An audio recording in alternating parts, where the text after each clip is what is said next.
Olá! Que bom ter vocês conosco. Nós somos uma IA desenvolvida pelo site .geek. Curadoria de conteúdo humana por Gordo Geek. Eu sou o Eduardo. E eu sou a Jéssica. Bem-vindos à nossa análise de hoje. Vamos ver o que nossa editoria separou de mais importante para essa edição. Olha só o que a gente tem hoje. Teremos a Epic Games chegando a um acordo com a Samsung, mas mantendo a briga com o Google. Novidades sobre as telas do iPhone 17. Especificações vazadas dos novos dobráveis da Samsung.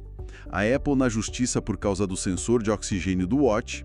O sucesso estrondoso do filme F1 da Apple.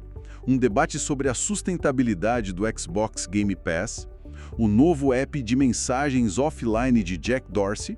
Uma lei nos Estados Unidos que pode afetar o futuro do Wi-Fi, a criação de uma IA com sotaque latino-americano, o Latam GPT, e uma pele robótica feita de gelatina. Bora analisar isso tudo? Vamos começar então com a matéria de Sean Hollister, lá do The Verge. A Epic Games parece que fez as pazes com a Samsung, né?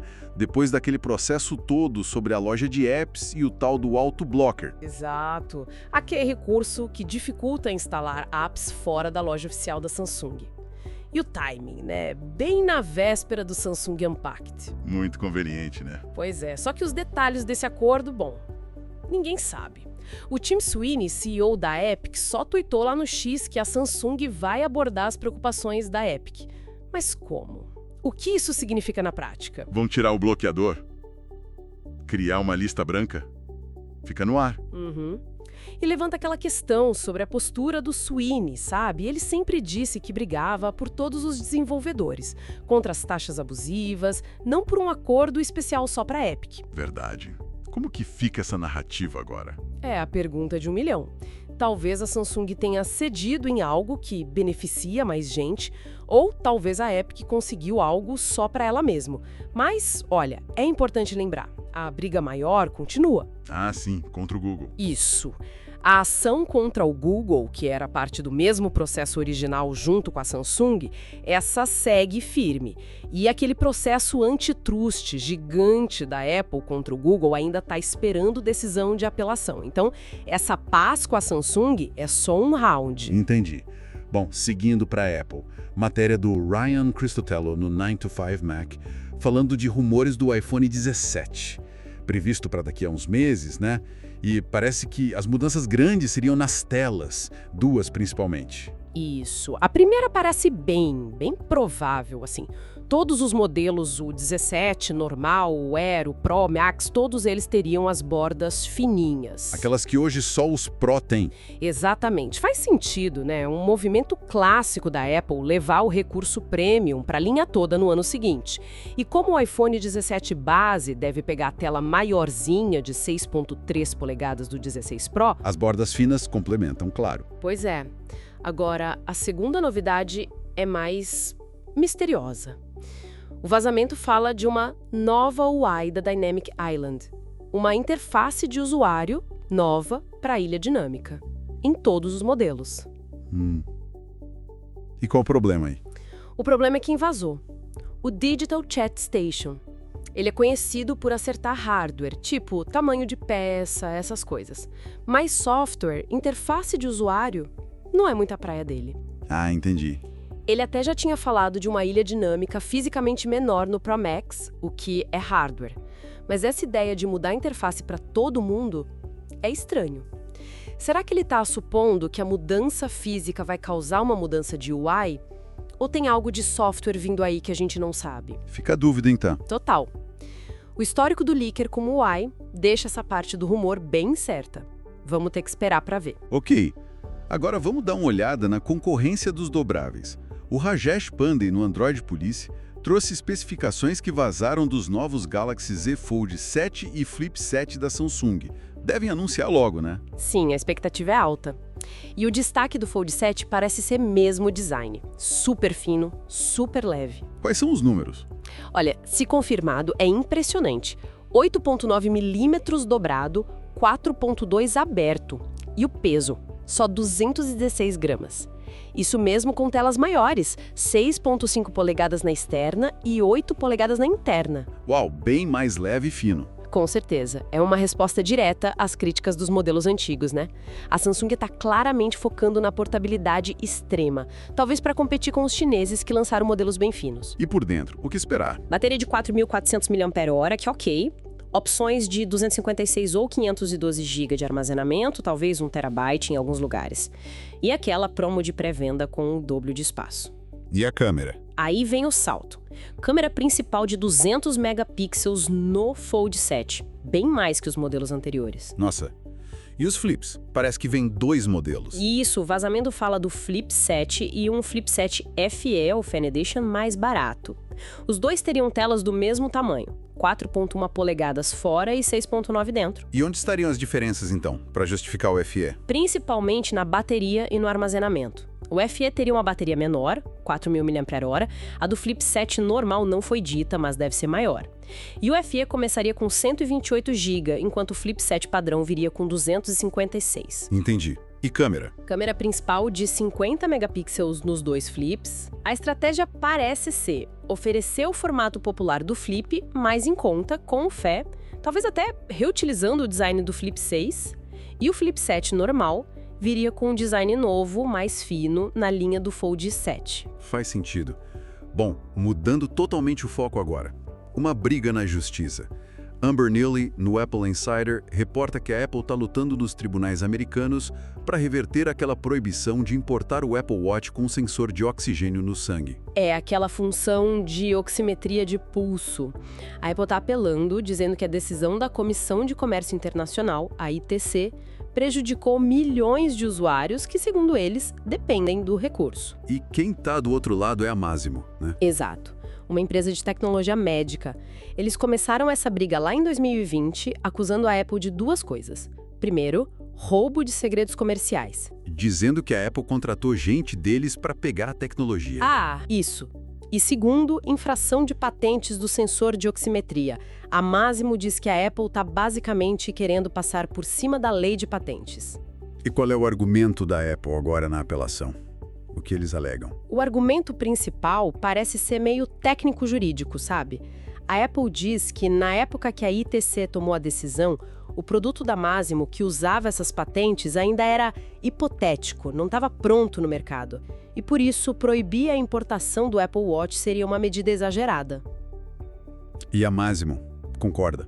Claro que não. A Masimo diz que não precisava ter um produto finalizado para a ITC decidir sobre a patente.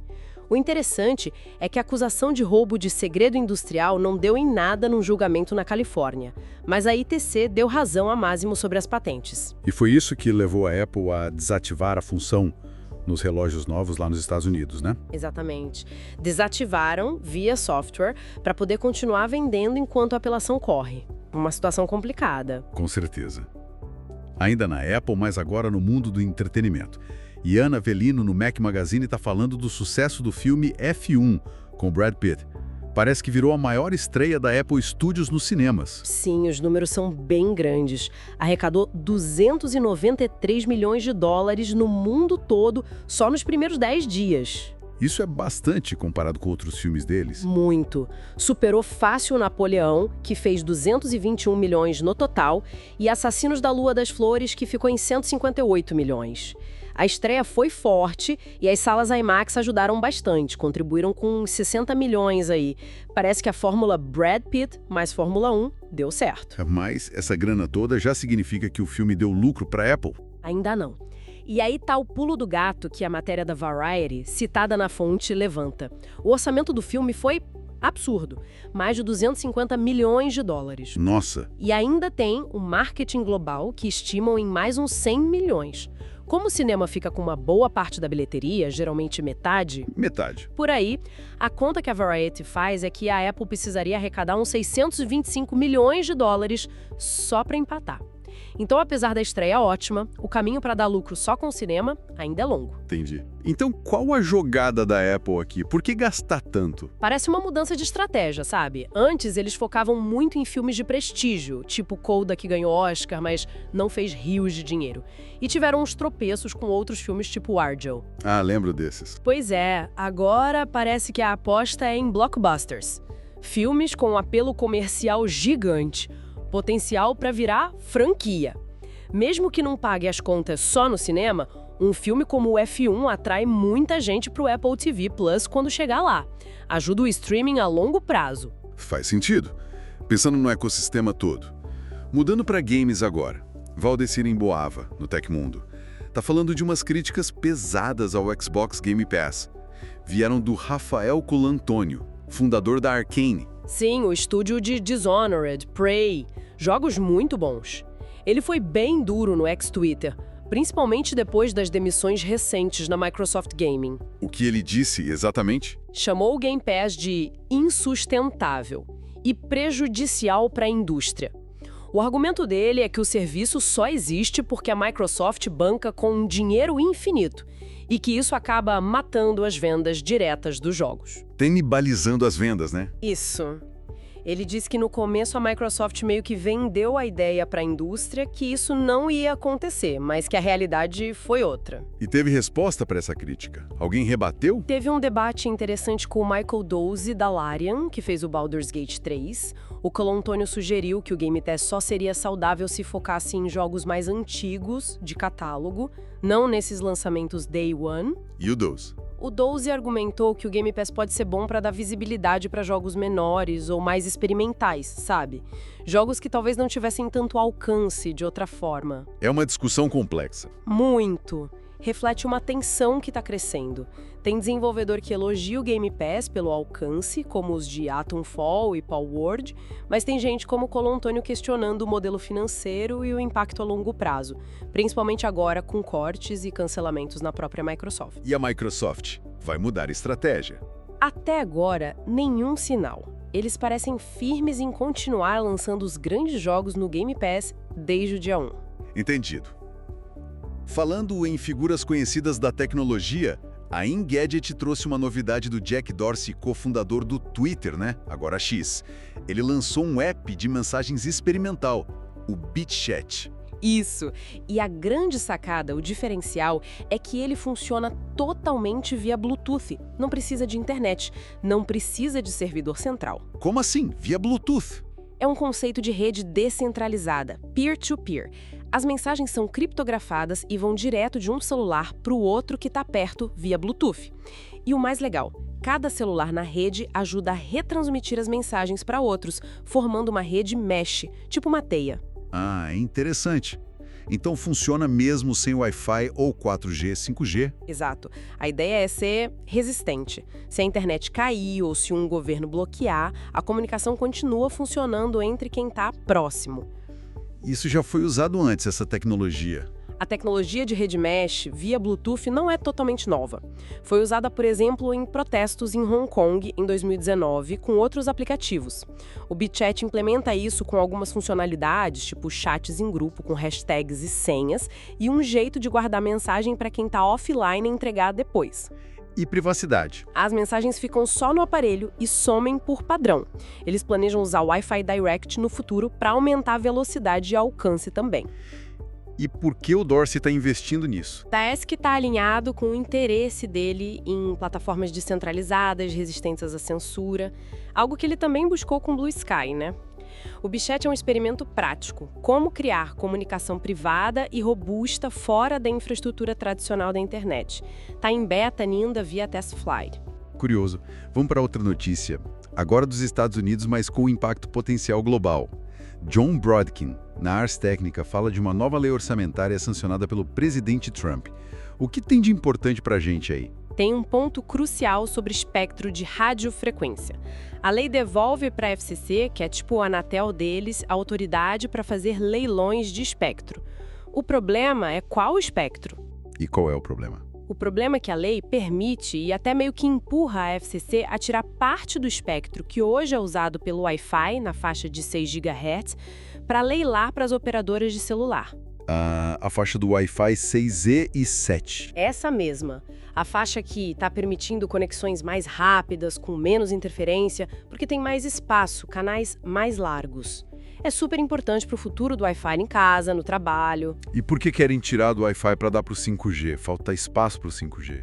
É a briga de sempre por um recurso limitado, né? As operadoras de celular, representadas pelo lobby delas, a CTA, que, aliás, olha que curioso, hoje é liderada pelo Ajit Pai, que foi presidente da FCC antes. Sério? Sim. Elas dizem que precisam de mais espectro nessa faixa de 6 GB para expandir o 5G.